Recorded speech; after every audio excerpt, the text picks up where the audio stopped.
Gusto kong malaman nyo na I am only here as your instrument. I am not here for personal ambition. I am here to make this country work. Masyado nang mataas yung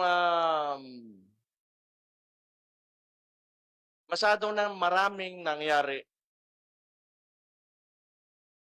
The core objective of one of the core objectives of PDP Laban is what?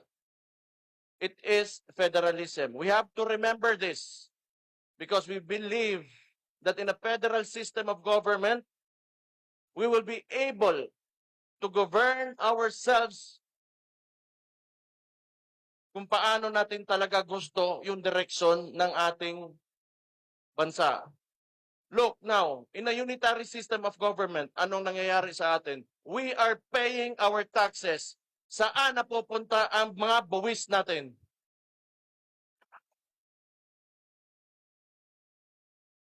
Instead of opening up the Blue Ribbon Committee on the flood control, kung saan nawawala ang trilyon-trilyon nating pera, ano ang priority ng administration ngayon? Yung impeachment ng Vice President. Because we all know, pag hindi nila matatanggal ang Vice President ngayon, hindi sila makalagay ng presidente nila on the 2028 elections because he is a great threat sa presidency this 2028.